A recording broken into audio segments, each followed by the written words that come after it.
everyone. Welcome to the Yarn and You Girl podcast. I'm Janine, your host, also known as Yarn and You Girl. And it's Saturday, although you guys may not be seeing this until maybe Sunday or Monday because this is when I have time to actually podcast. And I'm not sure when I'm going to find time to upload it and edit and all that stuff. So hopefully soon. Plus I have a couple things that I want to kind of get ready because there are some things I'm going to be talking about on the podcast today that I'm going to need those things ready for.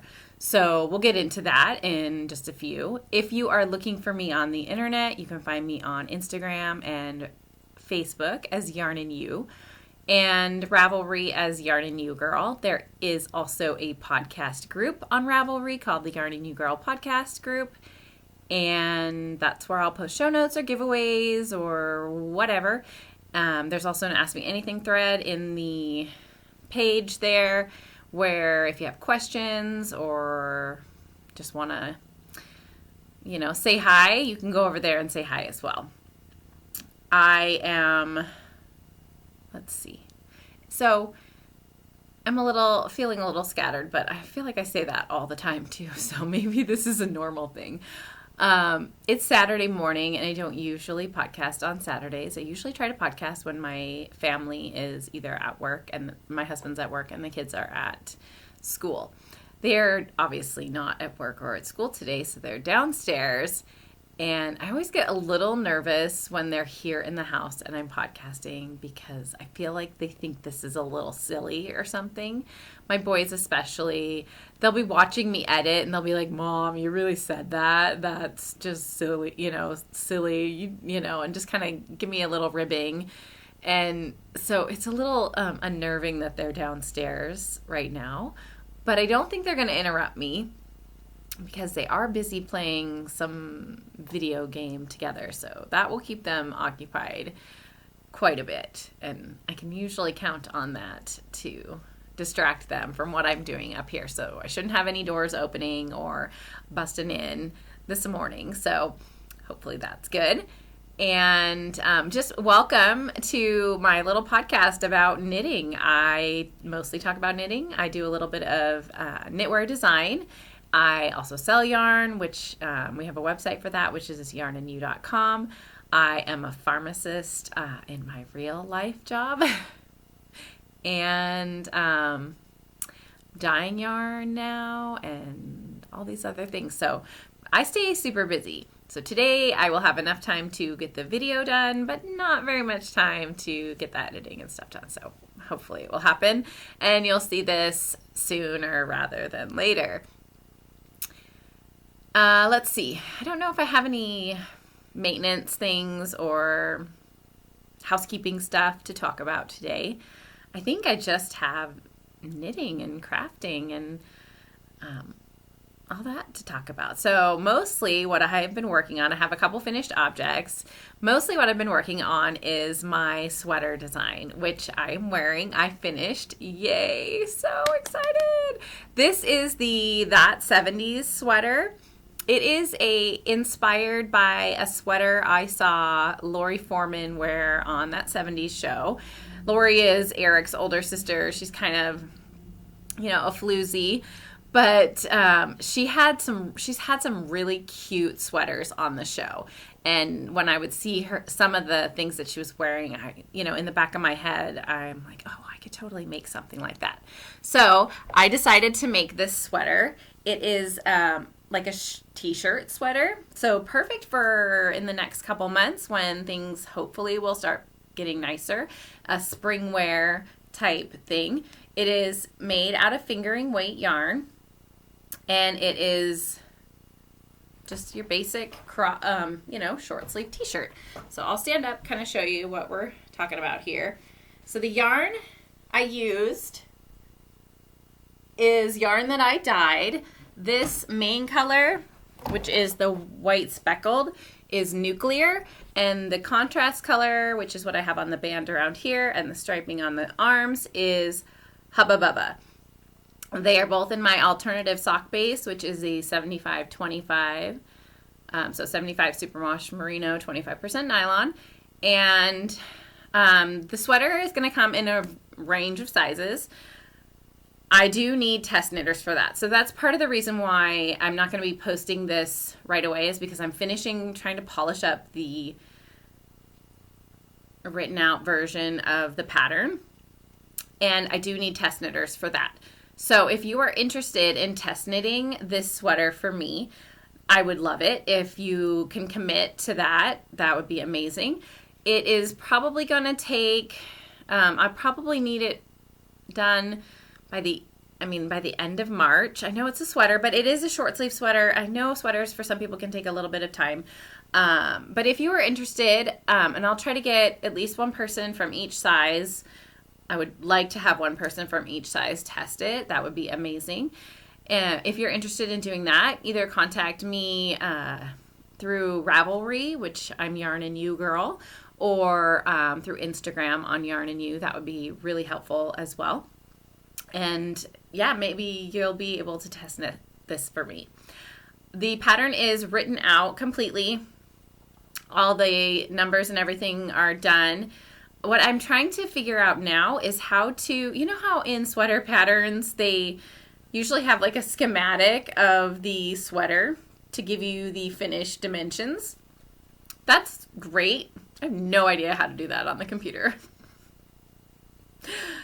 No idea at all. So what I'm thinking is, so Caitlin Hunter, who does like, she's done the Zwag sweater and the Swancho and a couple other really cool popular sweaters, Sunset Highway, that people have been knitting lately. She always draws hers out, which I can totally do that. So I think what I'm going to do is draw out the schematics. It's going to look like, hand drawn, but I can definitely do that. And my computer has the capability for me to actually draw on the program, like draw on the screen. So I don't have to draw with a mouse or anything like that. I can actually like get on there with a stylus and draw on my screen. So hopefully that will work out okay. Like I said, I have no idea how to do it the other way. If somebody knows how to do that for me and wants to, it's just a basic like raglan short sleeve sweater. There's no waist shaping or anything like that. If you want to like computerize a little sweater for me, send it my way. That would be awesome. I'd upload it into my document and I'll give you credit for the schematic. Be like, hey, so-and-so did this schematic for me. No, I have no idea how to do it on the computer. I basically, in my pharmacy career, we use the computer all the time, but I don't do any kind of Word documents most of the time, or Excel spreadsheets or anything like that. So, I know how to run a Word document, but I didn't have to take a lot of classes on computers. The other thing is my dad usually knows how to do all the computer stuff, like if I have a problem or I need to, my internet's crashing or something's not working, like he'll figure it out for me. And I can figure out a lot of things on my own, but I've never done a program like business majors, you had to take all this computer software programming, like learn how to use all that stuff. I didn't have to ever learn that. So I just know basics and I don't know how to do the schematic on there, which seems silly, but anyway. This is what I'm drinking today. It is Chameleon cold brew coffee, caramel cold brew coffee. There's no sweetener or anything in the cold brew. I think it's just a caramel roast. And then I put a little bit of unsweetened coconut milk in there. I'm trying to be less sugar in my diet. Sugar's kind of a toxic, addicting substance. So I've gradually been working my way off of sweeteners in my coffee, and I can definitely do tea without sweeteners. Usually when I go to Starbucks or one of the other chains like Dutch Brothers or BlackRock, I will get just like half the amount of sweetener or even a quarter of the amount of sweetener that they put in. And I'm trying to work my way down to 0. It's kind of hard. This is actually really good coffee. And the coconut milk, even though it's unsweetened, coconut milk has a little bit of natural sweetness to it. So, and I'm just putting in like a splash at the end. So it's not too bad. It's kind of like a creamer for me. So I'm trying to minimize the sugar. I've started, paying more attention again. I did really well for like a couple years where I really paid attention to just eating whole foods and cutting out the sugar in my diet. And then I got kind of lazy and I wasn't doing so well. So I'm trying to get back onto that because I felt really good when I was eating well. And this last season, these last couple months, I felt kind of like, ugh. And I get, just not wanting to do stuff. And I wasn't exercising, which is also part of the problem.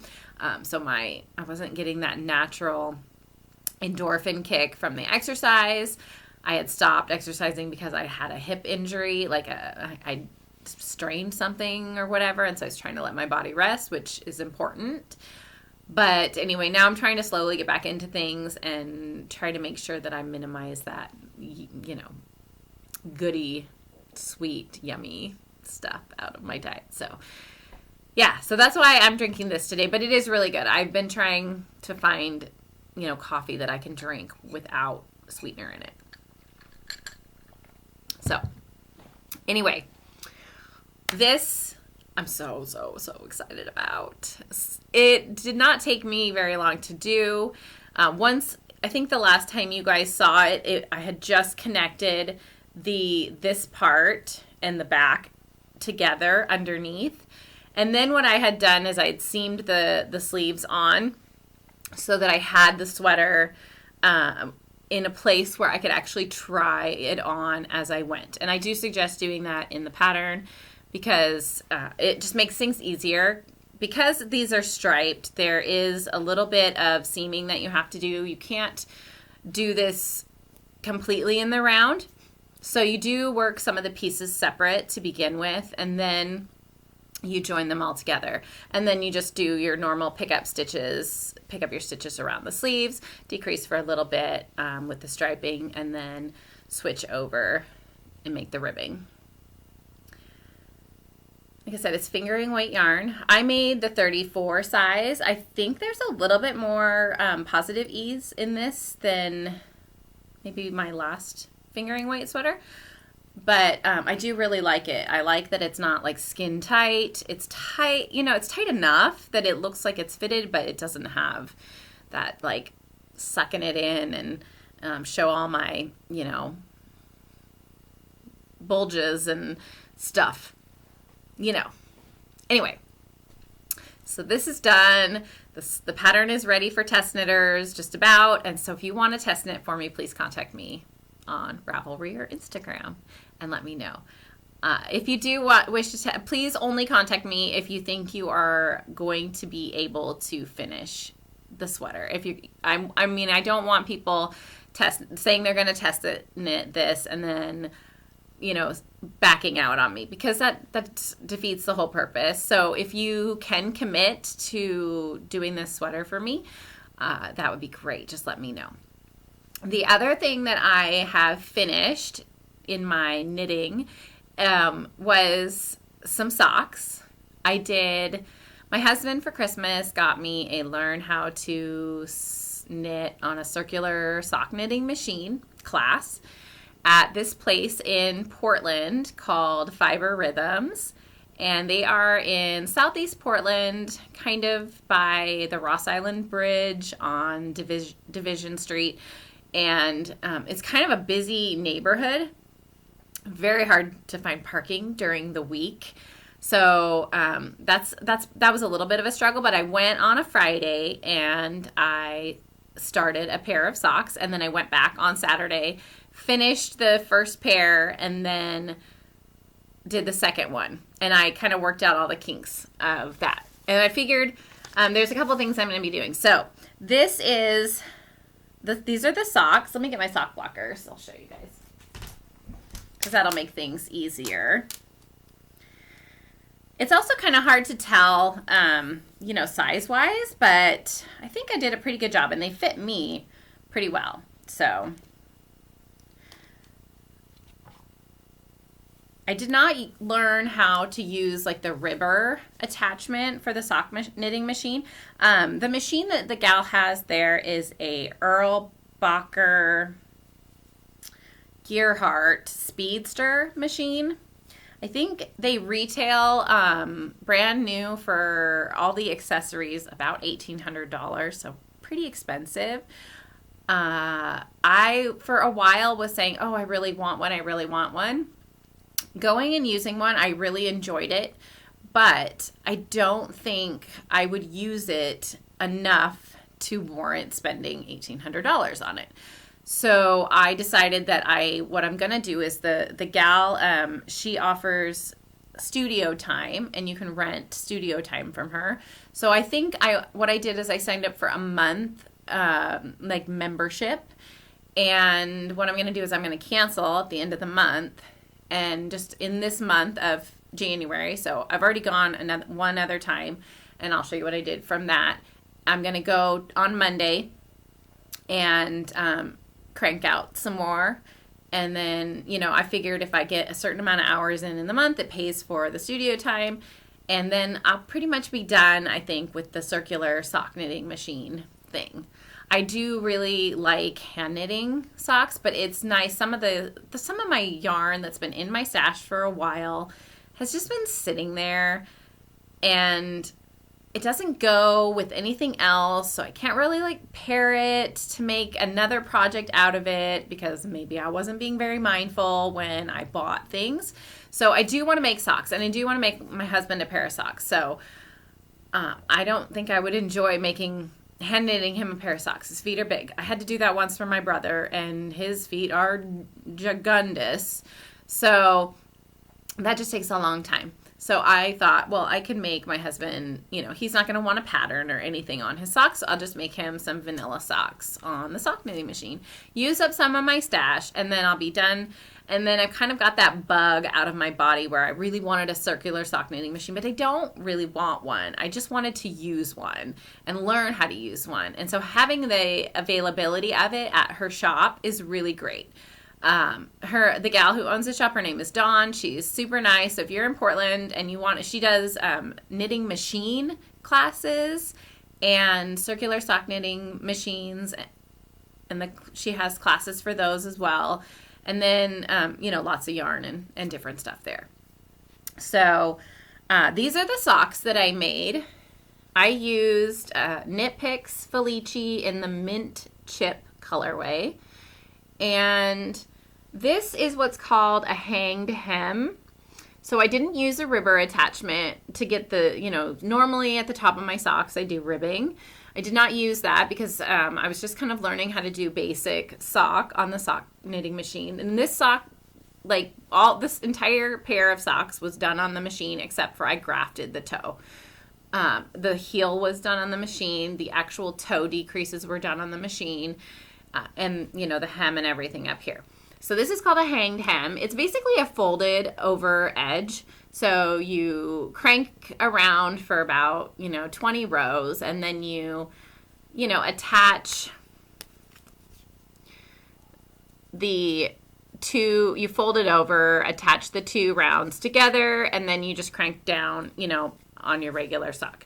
So what you have to do with a circular sock knitting machine is use some waste yarn in the beginning. So she just had some acrylic on a cone, and they do recommend actually using yarn from a cone and not in a ball like this, or not even in a circular ball like this, because you need even tension coming. Oh, sorry, I'm bumping the computer. Because you need even tension coming off. So you do have to be kind of careful about that. And there's, special ways to set it up and everything. So you got to be, mindful of that. The sock has to have a lot of weight coming down on it to really make sure that it doesn't fall off the needles. That was interesting, especially when you're doing the heel, because you kind of starting to add more fabric. And so they have these special claw weights that go onto the heel portion to pull it down to make sure it doesn't pop off. That is where I had the most trouble, was the heel and the toe, making sure that I went slow enough and adjusted those weights enough to prevent falling off. So I did the first sock, and it fits my foot really well. And so that was great. So what happened was in the class, I did the first sock all the way down to where I was going to do the toe. And I had to go. The class was over.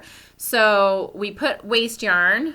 We just added some waste yarn and then cranked out a tube, a little bit of waste yarn so that I could take it off. And then either I could have gone and picked up the stitches and then just did a normal toe that I, would have normally done with my knitting needles. But what I decided to do is go back and finish the toe on the sock knitting machine so I could figure out how to do it. And then I wanted to make the second one on the machine because I wanted to be sure that I knew how to do this, and I can't just have one done on the machine and the other one not, because then it wouldn't match very well. My gauge is definitely not as tight as this. This is a 72 stitch sock. Normally I knit a 64 or a 60. And so this is a 72, but it's a really, really tight fabric, which I like a lot. She had a changeable cylinder that you could take out and do an 84 stitch sock. And I think even the machines you can buy them with smaller cylinders like a 64 or even a 56 maybe. I'm not sure. Don't quote me on that. But you can buy ones with smaller stitches, if that makes sense. So I wanted to have my socks match. So I went back the next day and you unravel the waste yarn, and then you have to reattach the sock to the machine. That took me a really long time to do. And because I had only done it once, things were getting messed up and stuff. So to finish the second sock, it took me probably an hour just to do the toe, because I was trying to get things set back up again, and then working the toe. There was, some kinks involved in it. But once I got that done, I was able to start the second sock, and I worked through the entire second sock in the next half an hour. I mean, it really didn't take me that long once I got things figured out. So I have 2 socks now. I took them home and I grafted the toe, and they look great. I was really happy with the way they turned out. I tried my best to line up the striping. They're not perfect, but they're pretty close. I think for whatever reason, I feel like they had a short, see how the brown on this one is not nearly as wide as the brown on this one? And I feel like that's was a really short section, and I didn't really notice that it was that short. I don't know. So, whatever. It's kind of the same over here with this. I don't know how that, worked out to be so small. So, it got a little off on the foot, but it's not bad. And I don't care at all that they don't match exactly. And I think I did the hem on one of these just a smidge bigger because I forgot. I went around an extra round or an extra 2 or something like that. So I decided, though, that my time spent on the knitting machine was more valuable just cranking out a bunch of tubes. And then I could do afterthought heels and add cuffs and toes on my own by hand. So I went back and I had a couple more skeins of some Knit Picks Felici that I had bought a while back. And I thought, okay, well, I'll just crank out some tubes with this and then, just cut in and do heels and cuffs and toes. And so that's what I did the next time I went. What I ended up doing was I tried to crank the same amount of rows that I thought the other one would be. So this is Knit Picks in the Spring Fling colorway. And there is some of this yellow. This is a yellow acrylic. This is just waste yarn up here. And so what I did is I cranked through the tube, and then I've got more yellow waste yarn, and then I cranked the tube here. And the second skein here, and then more yellow waste yarn here. So what I'll end up having to do is I'll slip my needles in, work a cuff or a toe, depending on, I mean, I don't really care. And then work the opposite on the other side, and then figure out where my heel should go, and then just cut in and do an afterthought heel. So this one went really well. No problem. Like I said, I tried to follow the same amount of stitches that I did, or rows that I did for the mint chip socks for each one. And it looks kind of short, but I think it's going to be fine because it is the same. And I'll add cuff, like a couple, maybe 2 inches of cuff here. There'll be a toe, and then there'll be the heel. So this is just the tube part. So that's that one. Now the second one I had was called Punch Bug. The second set of Knit Picks yarn that I had was called Punch Bug. And I cranked out the first, I think it was the first one. I can't remember if it was the first one or the second one. No, it's the second one. So that you cranked out the first one right here. Looks great, like perfect, no problem at all. I mean, there's a little bit of color mess up when they did the dyeing, but then I started doing the second one and look what happened. Like, look at how they're dyeing. Really, it was just bad in these areas. It really bled through, you know, funny, and I don't even know what happened. So what I ended up doing with this one is I did not want all of this yucky it was making me angry that, you know, they had such a mess up on their, I mean, I know that it's cheap yarn. I shouldn't even, whatever. But I was frustrated because now I'm going to have to I'm going to have to cut out some of this, and then so I made my tube a lot longer so I could hopefully match at least one section that didn't have messy stuff. So the stripes are probably not going to line up very well on this one, which again, I don't care about that, but I did care about this a lot. So this part's all going to get like cut out and ripped out. And then, yeah, like on the other side, look, they've got this like blue stripe right here. And maybe that'll be where my heel will end up going. I don't know. But it really, really frustrated me to no end. So I end up with like this really long tube on this side and then normal tube on this side. So hopefully when all is said and done and I cut all that out, I'll have 2 socks that, you know, work and aren't as messy as, you know. And it's fine. I mean, if I have a little bit, that's fine. But I really just did not like this part that just got really messed up. And I was kind of upset. So that only took me, doing those for 4 skeins of yarn, took me 2 hours to do those. And then I ordered some Stroll Solid to do contrasting cuffs and heels and toes to cut in for these guys as well.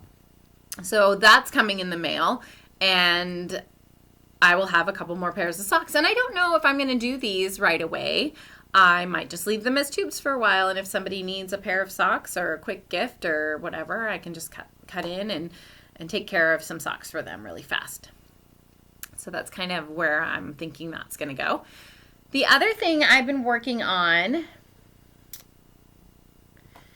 is just kind of a basic, so I also had some Knit Picks Dishy in my stash. And I decided I was just going to do like a garter wash rag. And the reason I did is because I was having some trouble. You guys know I've talked a little bit about how my hand or my arm bothers me. And I was reading a blog and somebody was talking about the whole flicking method. It's kind of like American style where you're throwing sort of, but instead you're, you know, taking the needle and you're going back like this and picking up your yarn by just going back. I don't know if I can show you guys exactly here. It might look funny, or I know it's going to be backwards, but maybe I can knit. And with cotton, it's not really the easiest to maneuver. You know, cotton doesn't have a lot of stretch, and it's a little unforgiving. But I wanted to practice this method. I didn't want to do it on my t-shirt or on a pair of socks that I'm already working on, because it didn't want it to, I knew it was going to change the gauge because it just does. So the flicking method is you go back like that. Let's see if I can get this. So insert the needle and then you like pivot it back. I'm not very good at this. And pivot it back. Instead of like going like this, you just pivot, if you're a Friends, a Friends fan. And you just kind of, again, I'm not very fast at this, and the cotton doesn't work very well. So you just flick it back and pick up the yarn there. So I was trying that technique. I always think it's a good idea to have a couple different, be able to not only knit the continental style that I normally knit, I want to have an alternative because sometimes my hands bother me and sometimes I can't, it just hurts too much. So I can't do as much as I'd like. So this is how much I've gotten. I think my gauge is quite a bit tighter when I knit like this. But for a wash rag, I thought I'd just do a basic garter so I could get the practice down. It's nothing exciting. It's just Dishy from Knit Picks. And, you know, I can always use extra wash rags in the kitchen.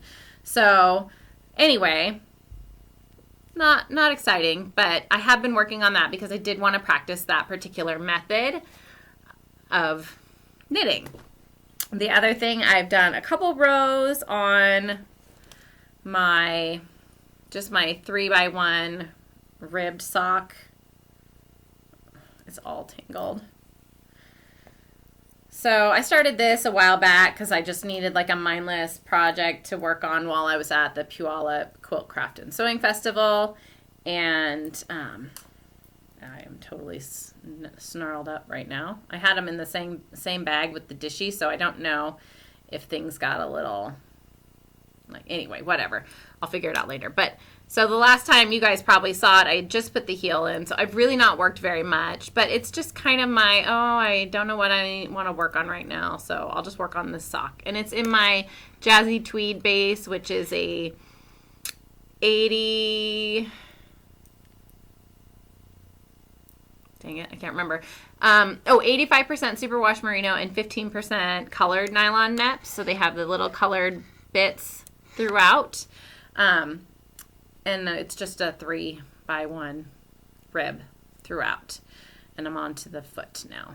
I'm doing this on Addie's US size 1, 40-inch cable. And I think I cast on 56 stitches for this one, because I thought with the ribbing it would give it a nice, it would be snug enough. And then my gauge on socks lately on ones has been a little looser than I would like, so I just worked a little bit on that, not much. And then the other thing I worked a little bit on that I showed you guys last time, it doesn't look like I've made much progress, but I did pick these up my January thermal socks. Oh, and I figured out the Knit Picks thing. So I'll tell you guys, these are January thermal socks. They were a free pattern download available on Knit Picks. I'm going to actually pause and go down and grab the, I just got a new catalog from them. So I'm going to go down and grab that because it does talk about the pattern collection, and I downloaded all of them, and I wanted to make sure that last time I went on, I couldn't find them. So hopefully this will help you guys figure out where to.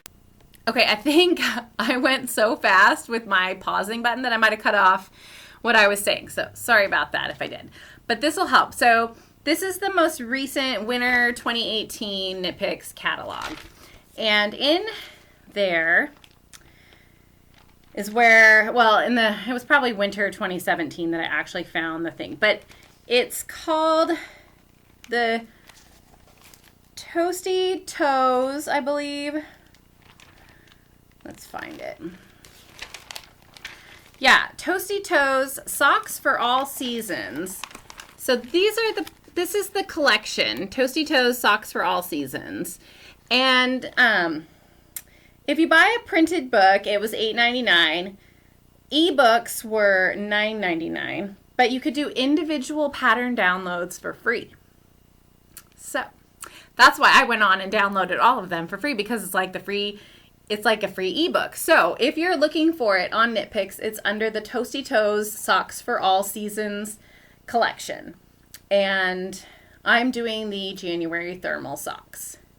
They're really cute. And I really like all the colors that they chose for their socks. So, and they do have kits where you can buy, stuff like that too. All the stuff. But I wanted the actual sock patterns. So these are mine, my January thermal socks. And they're all toe ups. I believe every single sock pattern is a toe up sock pattern. And this is done on Thoroughly Thwacked, a sparkle base. I don't know the name of it. The color is Wicked. And it's just this lovely green and red and gray sparkly socks.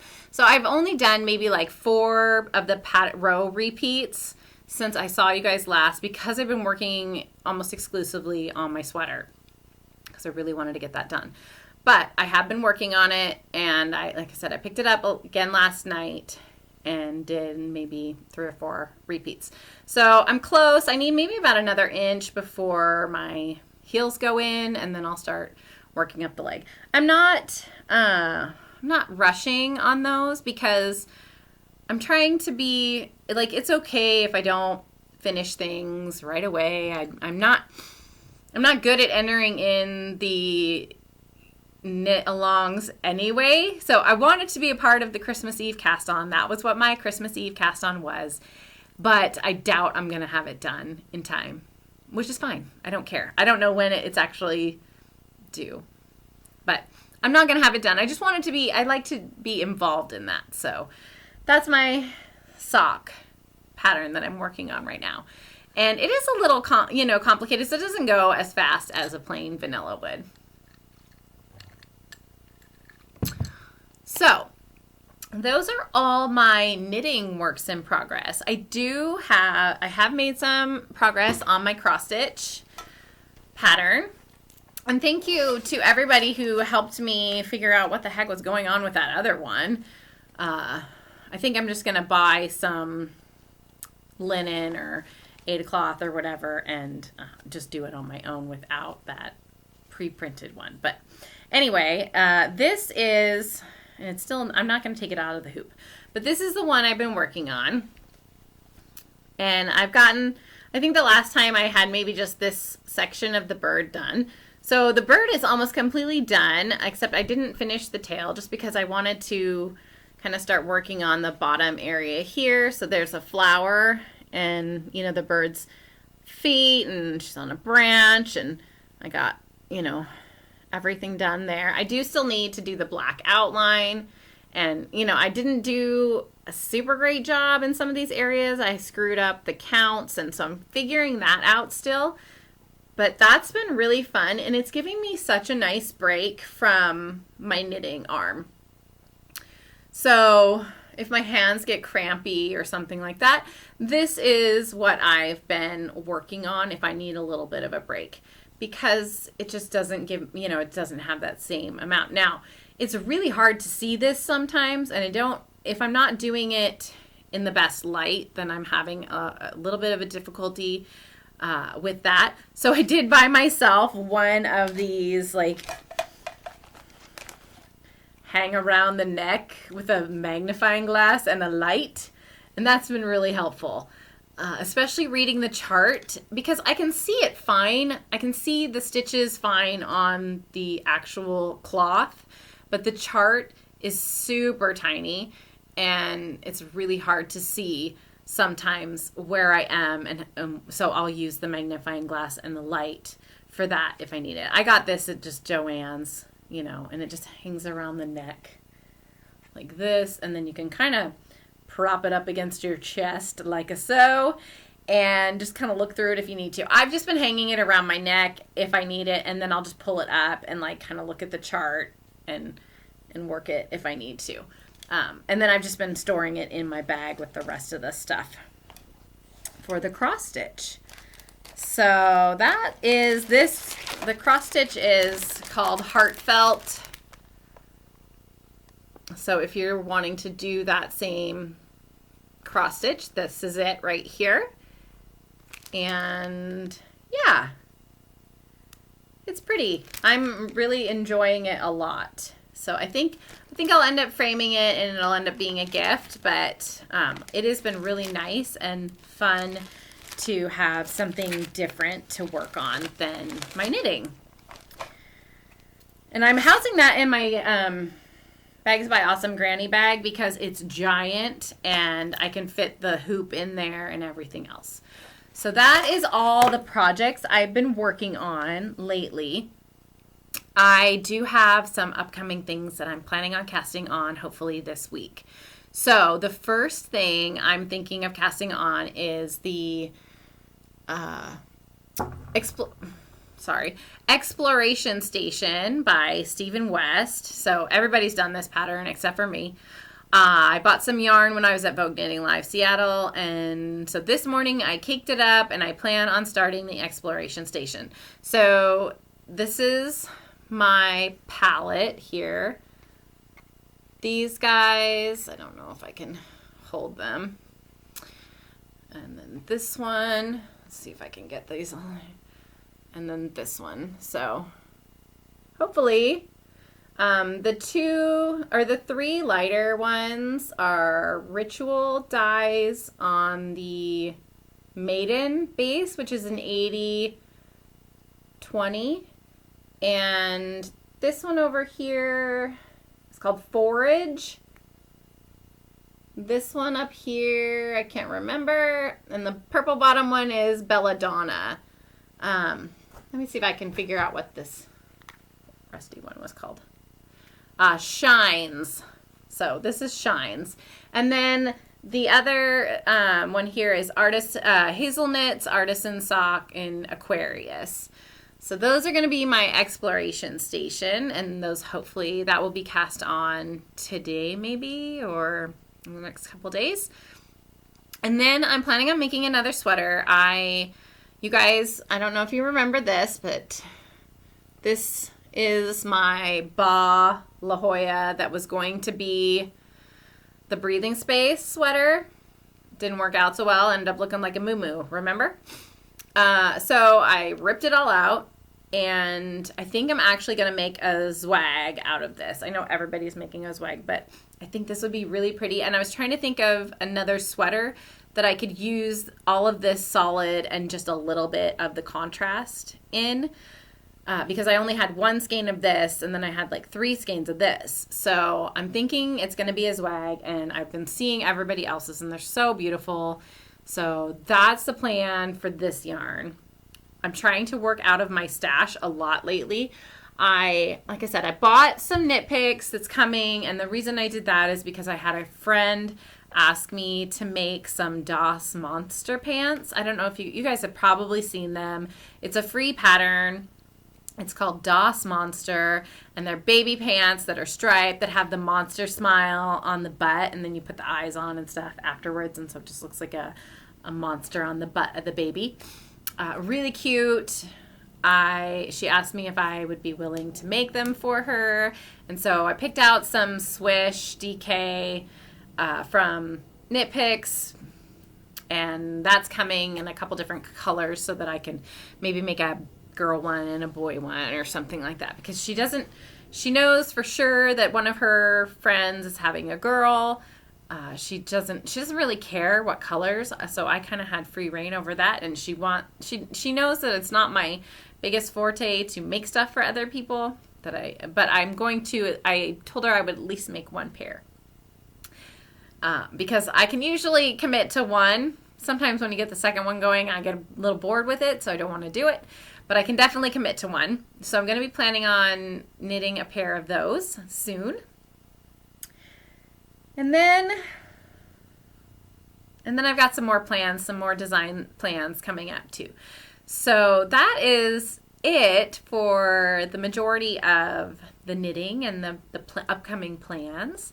Oh, wait, one more thing. I am going to do the mystery knit along for the Rose City Yarn Crawl. I wasn't going to do it I was just watching Michelle and Leslie from the Naughty Knitwits, and then Carrie from the Creative Obsession podcast. They're all in the area here with me, and we're all, they were talking about doing it, and then made me want to do it. So I bought the pattern, and pattern's coming out on the 24th, which I think is Wednesday next week, or maybe Thursday. I can't remember. So I went through my stash and I found a couple skeins of yarn that I think I'm going to do that in. It's a shawl. Mysteries are sometimes kind of hard for me. I tried to do the last Rose City Yarn Crawl cowl thing, and I didn't really like the way it was coming out, and maybe it was the colors I chose. I don't know. But hopefully I will enjoy this one. We'll see. I am planning on knitting it. We'll see what happens. But yeah, so I am also been dyeing yarn quite a bit. I don't have anything yet of anything new Yarn and You wise on the website. I am kind of working out some new colorways and working out some technique stuff, and really trying to build up some stock. And then I'll do a big update here, and I will keep you guys posted on when the update is. I have to still photograph a lot of things. I have a lot more yarn to dye. And then I have some shows coming up in March and April. So I'm not sure how much I'm going to be uploading into the shop online and how much I'm going to be hoarding for the show. We'll see. So I'll keep you guys informed on that. Anyway, I hope you have a great rest of your day. Thank you so much for spending some time with me. I will see you guys next time.